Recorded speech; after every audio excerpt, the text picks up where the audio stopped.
ये कहानी है रामनगर नाम के गांव की, जहाँ की पुलिस स्टेशन में एक नए हवलदार की पोस्टिंग हुई थी। उसका नाम राजा था और वो बहुत मिलनसार इंसान था। उसने बहुत जल्दी गांव वालों से बॉन्ड बना लिया था।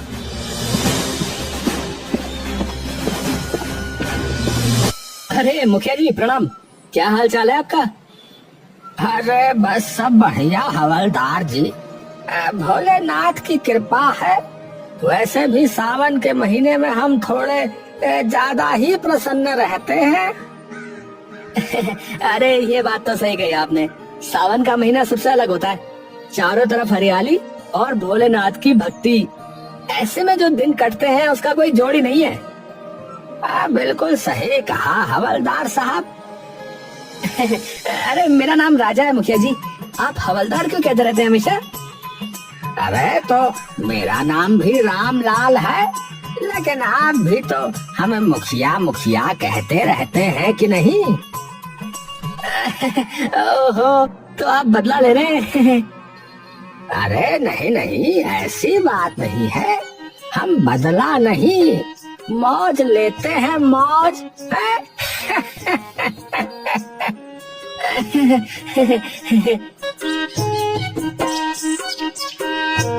राजा हवलदार हंसते हुए वहाँ से चौकी की तरफ चला गया। रामनगर के सभी बाशिंदों के बीच में ऐसे ही तालमेल बैठा हुआ था। वो गांव एक परिवार के जैसा था। सीमा खाना दे दो, फिर मैं खेत पर जाऊं। हाँ ये लीजिए, आपने कहा और खाना तैयार है। हाँ, तुम न होती तो मेरा क्या होता। मैं खिला देती। है शांति चाची, आओ, कैसी हो? मैं तो अच्छी हूँ, बस तुमसे बात करने आई हूँ। ये पवन खेत पर चला जाए फिर बात करूँगी। है? क्यों? मेरे सामने क्यों नहीं कर सकती? तुझे औरतों की बातों में क्यों घुसना है? चल भाग यहाँ से। तीनों हंस पड़े और पवन खेत पर चला गया। शांति चाची ने जैसे ही सीमा को अकेला पाया, वो अपनी बातों की पोटली खोलकर बैठ गईं।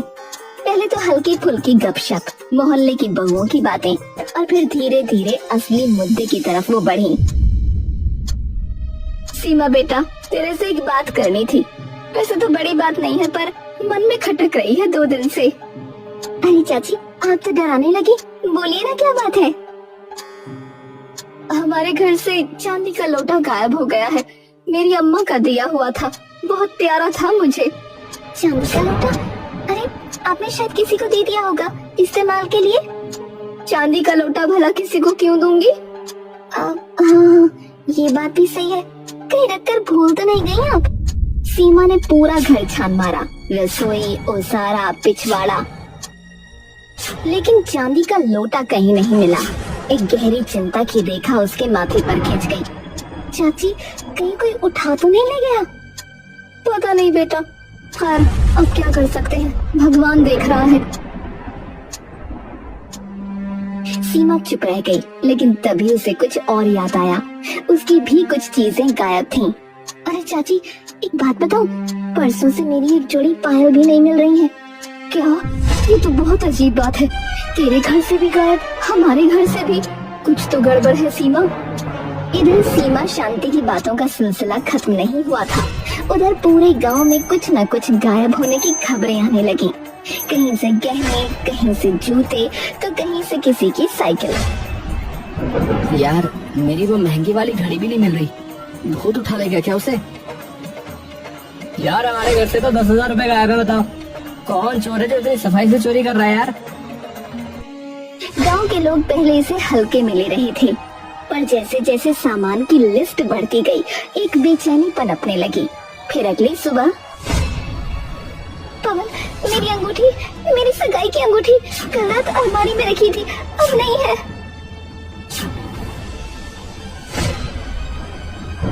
अरे अरे, ये क्या मजाक है? यहाँ तो सचमुच नहीं है। सीमा, किसी ने चोरी की है।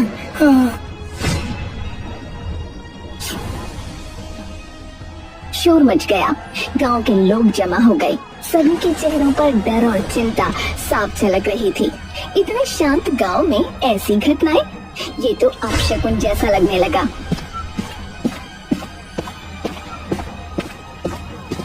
अरे क्या हुआ, किसने शोर मचाया भाई? अब राजा भैया, मेरी बीबी की जो है अंगूठी चोरी हो गई है। अलमारी में रखी थी पर अब नहीं है। हमारे गांव में ये क्या हो रहा है?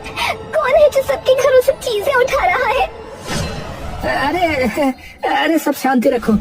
हम भी चौकी में इस पर बात कर रहे थे। खबर पक्की है, एक गिरोह आया हुआ है इस इलाके में। वो घरों की जानकारी जुटाता है और फिर सामान गायब करता है। कितने लोग हैं ये तय नहीं है, 2, 4 या 10 भी हो सकते हैं।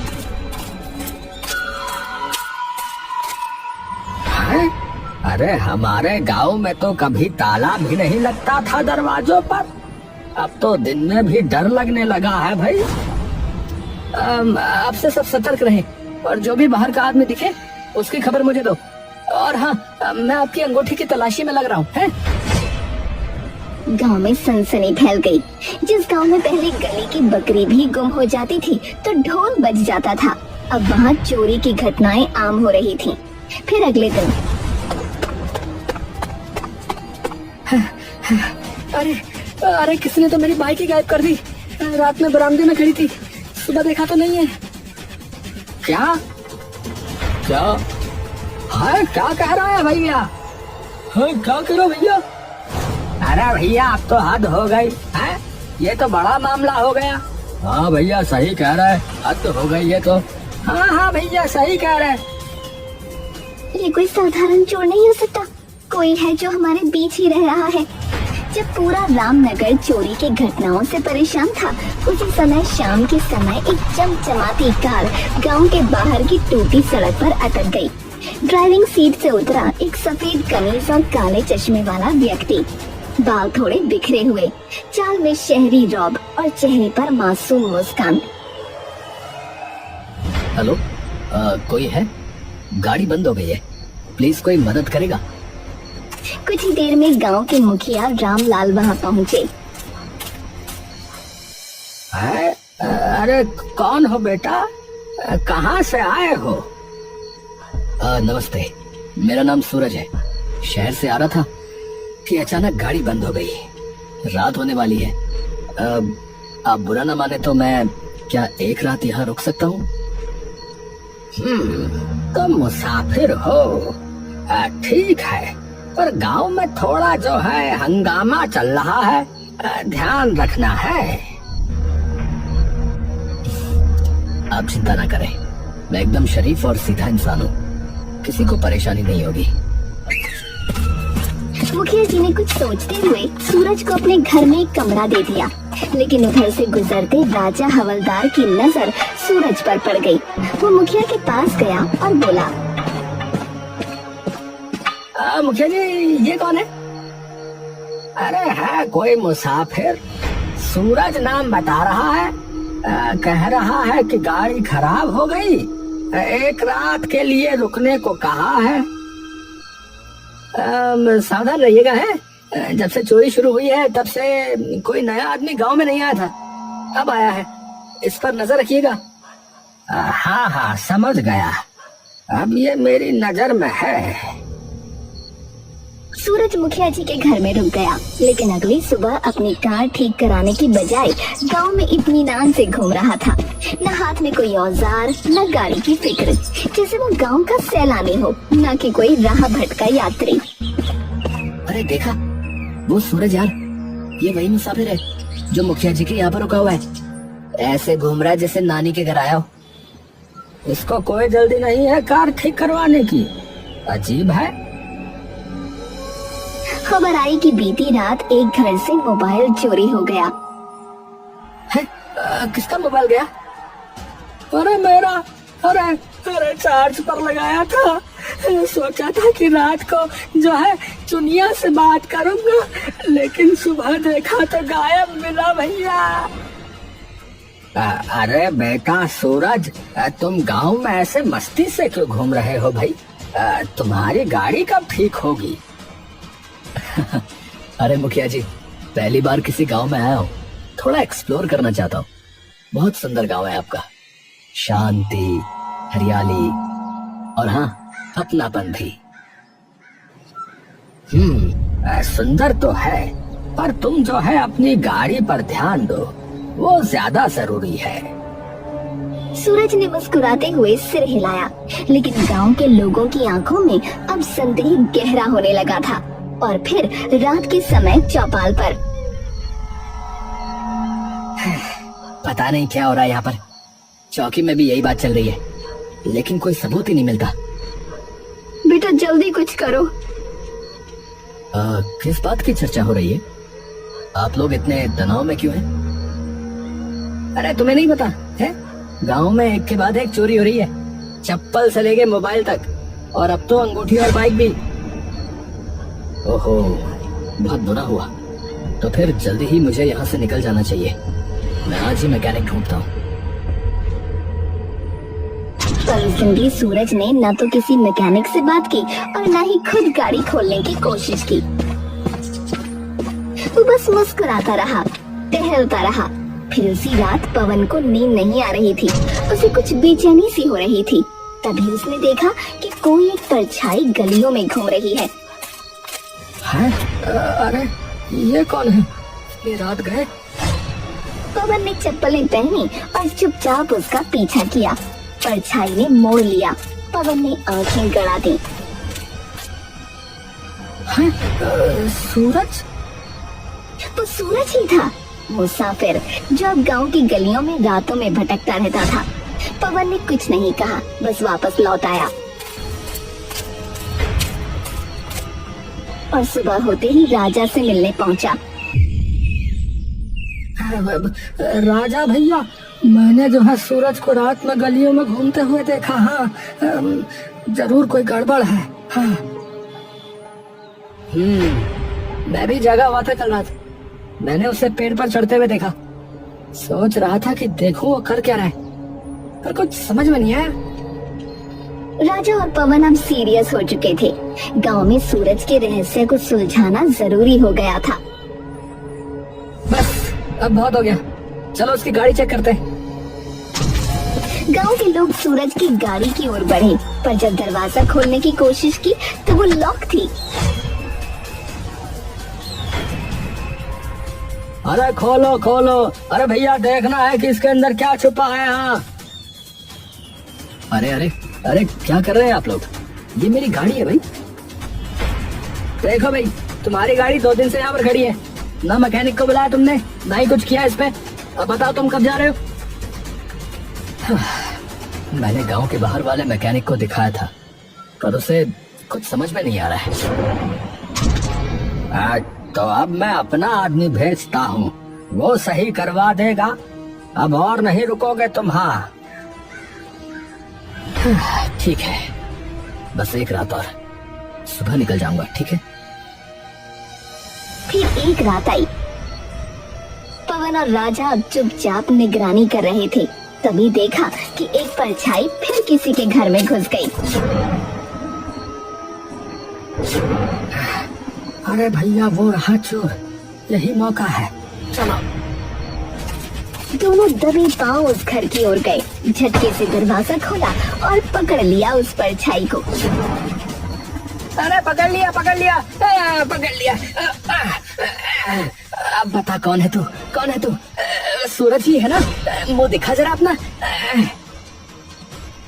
लेकिन वो सूरज नहीं था, बल्कि शांति का बेटा गौरव था।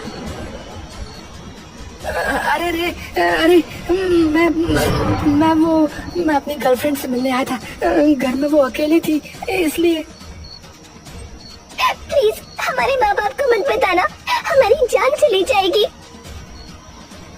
अरे ओहो, चोरी नहीं इश्क हो रहा था यहाँ तुम्हें? अरे मोरी मैया, इस गांव में अब प्यार भी चोरी जैसा हो गया है। चलो बच्चों, इस बार बच गए, लेकिन अगली बार सीधे पंचायत में मुलाकात होगी। पवन और राजा उस मोहब्बत की गलती वाले घर से हंसते हुए बाहर निकले ही थे कि अचानक राजा की नजर एक खंभे की ओर गई। चौंक कर उसने पवन की बाह पकड़ी। अरे पवन, वो देख, खंभे पर फिर वही। अबे सूरज कहीं के, अरे ये फिर चढ़ गया। अबे ओ मुसाफिर, नीचे उतर। सूरज सकपकाया, जैसे चोर रंगे हाथ पकड़ा गया हो। फौरन नीचे उतरा। अबे कभी पेड़ पे कभी खंबे पे, हैं? क्या खोज रहे हो ऊपर ऊपर, हैं? अरे कुछ नहीं, वो क्या है ना कि नींद नहीं आती तो बस ऐसे ही टहलता रहता हूँ, और थोड़ी ऊंचाई से गांव को देखना बड़ा अच्छा लगता है मुझे। हैं? रात में पेड़ों पर चढ़ाई, ये कोई योग साधना चल रही है क्या?